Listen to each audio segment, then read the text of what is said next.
No, all her posts, every single post, yes, from Instagram. Okay. Then we see Medical on Snapchat saying, wives should be respectful, submissive, appreciative, and stress-free. It looks like something is going on, but then I mean, they see the hanya query, but something smells fishy. Exactly. Something. Hey. Because okay, say you're gonna take the hardest decision, and you know, most of her posts are with her husband, and then their baby Island, and then some of her marketing videos for the brands. But then she's deleted everything, and then prior to that kind of tweets that she made, and then Medical too saying those things on Snapchat. A lot of people are speculating that about 2 years after their marriage, you know, they got married in 2020. So it looks like maybe there are some issues going on. But then again, and last week, Yana, Omode Kanema Shatawale and their usual happy selves. So. Well, that happened yesterday. We were struggling on which one it will be, whether it's between the two of them or probably her trying to hand over her Twitter account to the husband. I mean, we didn't know he was suspended. So maybe she wanted to give her account to the husband. So that's the most difficult decision. You know, my career I built it with that. I was going to give my account to my husband because hers has been blocked. That's what we were thinking.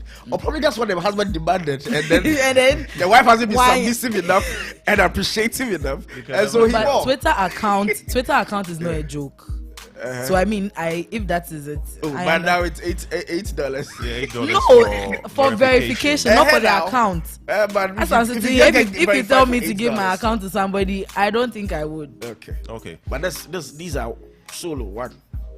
I am assured one person is fine. The Twitter account is not part of the marriage. For Ghana's Mr. and Mrs. Smith, I love it. I do not want to really take everything that comes out from them very serious, in the sense that from the very beginning, the very day where they got married, there was one part of them, or one person collapsing, being rushed to the hospital on her own wedding day. You told us it was a prank. Later on, they told us it was a prank. If they are able to do this, was she pranking the husband? I do not know. She said she was pranking her husband. She wanted to see his reaction. And she saw it. Okay. So I do not know what pranks. I mean, if they're able to do this on a wedding day, then they're capable of doing anything. So I really take everything about them with a pinch of. Talking about that, Matt, would you marry in the industry? No. Oh. Yeah, I wouldn't even think twice about it. Oh, yeah. Why? Emoji, you brought my ring. I can't propose that. Well, like a basic principle, unlike phones attract, like phones repel. Really? If I'm going to need like a lot of hours in the studio, and you're going to be doing the same thing, am I going to be contributing to what you're doing, or you'll be contributing to what I'm doing? No, but it would be nice, like you're in the studio with your husband. Or it might not be like music. For instance, Fella and then Medical, not music. Like it's different stuff. Exactly. So probably you're in there. No, but I really don't think I would do that. Not even any creative at all. I mean, okay. Oh. You know, but okay, I'm a bit confused now because she's a musician, right? Yeah. We could have somebody who is into painting. That's also an art, is a creative. Yeah. But it's no link with music. What about that?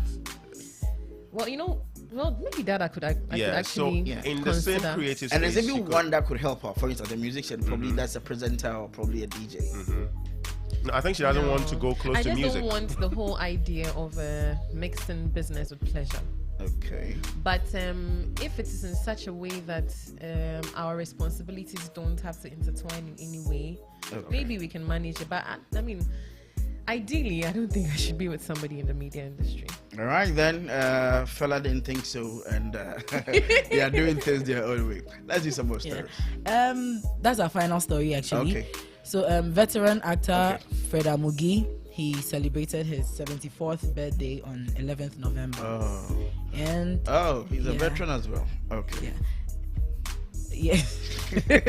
Why did he say he's a veteran as well? I mean, I he's agree given us. No, but the level we are talking about 11/11 being a veteran day. It's Veterans Day instead of military people and all that. And him being born on the day like that. He's not being sarcastic. No, I didn't say he was being sarcastic. That's what I just wanted to understand. Yeah, the man is my everything I see. Anyway, let's go. We are on air. Let's continue. So on his birthday, he made a video that went viral actually, and in the video, he's saying that one of his last wishes is to be put on a billboard as an ambassador for a brand. Wow. Yeah. It looks like all his years of being in the industry, he never really got that opportunity to be a brand ambassador, and it's one of his last wishes. And then shortly after the video, you know, he didn't really look too good in the video. So shortly after the video, we've had actors and actresses coming out to rally support, both in financial and in kind, and others are actually calling on brands, because he graced our scenes some time back. He was in almost all the hot movies and series during those days. So they are calling on the brands to at least grant his wish, because 74 day we didn't chin it, so anything can happen. At least the time of fun. Kiss up for fun. Okay. I mean, okay, let's continue. No, like kiss up during that era, you know, the adverts. Remember, you know, if you go back and throw back to adverts that really I don't hear kiss up adverts. No, but you know, I mean, those eras, these were the things they were advertising for most of the big boys and all that. So they worked for. He can do rice. He can do even textiles. You know, something like that. Those things. And it could tell. All right. Yeah. So that is dying. Hey, no, not dying. Hey, sorry. Last wish. That is the last wish anyway. Yeah. Yeah. So I think it's a good call. These are people who have graced our screens back then that we really appreciate, and we owe something to. For him to make this call, it means something to him. Yeah. And if you look at the number of years he's been on the screens doing his thing, he's not been a brand ambassador before. Perhaps maybe his time, we didn't have too much brand ambassadors like we used to have now. So he's seeing the new trend of things, and he wanting to be that. I think, some of these brands that see that he fits into, you know, their line could bring him on. But nonetheless, SNITs for pensioners and all that, But let's also not forget that these brands. SNIT is the only thing that came to your mind. Oh, but I'm mentioning kiss up too. Why are you like that now? So these brands also, let's see that they're after the money. Okay, they're after the money, and they are very particular about relevance. Who they want. Can you sell what I have? Yeah, so it's business for them entirely. So we should also understand that a brand may not necessarily come to say, I'm going to make you a brand ambassador just because you wished. Or but they can blend. I mean, they take a known so long face, as they will someone make money, who is they will trending, agree. Someone who is trending now. He's been in adverts, right? He's been in adverts. It's a billboard. I'm trying to figure it out. Yeah. Okay, he's saying he wants to be on a billboard. Okay. So that if somebody, maybe it's one possible. of his kids or grandkids, they can take a picture and send it to him. Daddy, I saw you here. That makes sense. All right, I'll drive past it. Okay, so I gathered some other stories with Sarkodie. It's actually one, but in different bed. So go to the MCR with this one. So Sarkodie, we're talking about the fact that I think it was you and I. Now I'm confused about Sarkodie trying to feature Black Hole and people were saying that because he wants to make hits with somebody or all that. And Sarkodie says that Black Hole reached out to all him. of these ones that have been happening. Honestly, he hasn't really been reaching out to the people. The people rather get there and they feel, at this stage, they're fresh sack or better, so let me call sack. And that's it. I don't think he would really come out and say this clearly bold if it's not true. But let's take a listen directly from Sarkodie and what he had to say. So, MC, are you ready? Can we have this, please? Of anything. They want to find a logic on why you can still be relevant after a long time. So now they come up with stuff. And the funny thing is, most of these records that you hear me on, that you think I'm jumping on somebody's record, I never reach out to these people. Wow. It's vice versa. I don't normally. If I want to do a song, it's rare I'll think, this boy is the new hottest artist, I want to put him on. Big shouts to my superstar Blacko. Blacko hit me up last minute of this project. Now Lord, I have to be on Jams. I said yes, Ghanaians will be saying that. No, but you see, that's what I don't care about that, because the truth is the truth. That's why. That's the only. Well, he goes on to accept or say, not really like accept, just endorse the fact that Blacko is the one holding the mantle for Ghana now. Let's take a listen. And I wish every artist can go through. It's not easy. I don't think I had a blueprint or I had a way to do it. I just was able to survive, maybe by luck or just I was lucky. So then I always want to see that. And so when I see that same thing, I'm like, God, please don't let nothing touch this. Just keep exactly. I just keep going. And I think it's harder at this time because this is a social media dominated time where your flaws are documented. I had to all the things you were talking about, you guys didn't see it. But Blacko has to live this on camera, live. So it's harder, and that's why. And I'm single out because, of course, he's carrying the mantle at this point. You don't want to lie about it. He's the one for exactly. He's the one. Wait, so he's the one. Is this how Sakode has been talking or like throughout? Why? What is it with how you say? No, like he sounds as a Wenya accent.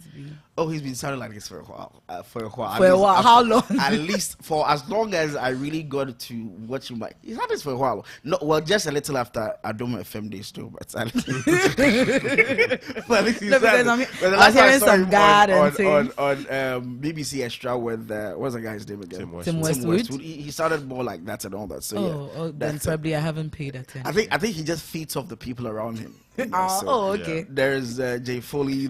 So he's feeding off the vibe. Exactly. So they get that. And finally, still on Sako, they're talking about the fact that he wants to see more people shine. Because when you go to BET and he's alone, the last time he was there with Stonebwoy was fun and all that. But now he's alone. He goes sometimes. So you want people to shine a lot. So when you go there, you know that when you go outside, not just his name. They are mentioned that. They are mentioned that. They mentioned that. This is how he put it. Let's hear it. Of anything. They want to find a logic on why you can still be relevant after a long time. So now they come out with talent. Because I am a Ghanaian and I've been out there and I've seen that when I'm always out there, so it's almost like just me. When I go to the BET, it was once that I was with Stonebwoy, and trust me, that was a blast. It was me, Stone, remember? Yeah. But you see, okay, Todd, how that was a vibe, because now I can zone into my boys and be comfortable at the BET. But then, of course, Nigerians are our brothers and sisters, but we all know that there's still that war there. So I can only have a conversation with Wiz for a couple minutes, and that's it. Nobody has to find their way. But then I will always end up with my boys, and that's it. But then if it's a pack, it's way stronger. So that's why when I see anybody who is a Ghanaian who has the potential, yes, I wish that person we could rally behind the person, and we can have a lot more of that. So that's how it started for me with Blacko. But of course, the guy is extremely talented.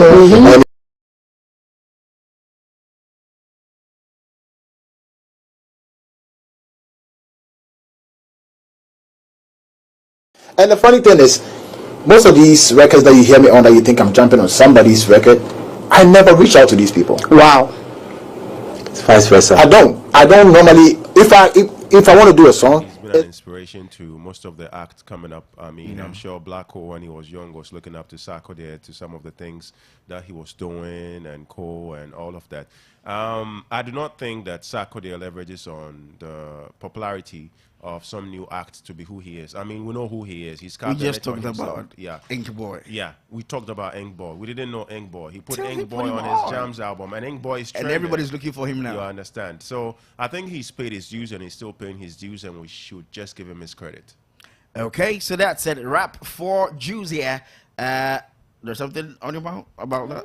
You good? I think it's just nice to see artists each other. Exactly. That's what it is.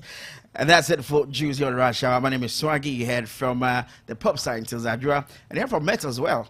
We'll talk about that. We'll be talking to her, exclusively in her bed, because there's things I still need to know. I met her, but I don't know Met. I don't know what Met what. Okay, we'll talk about that later.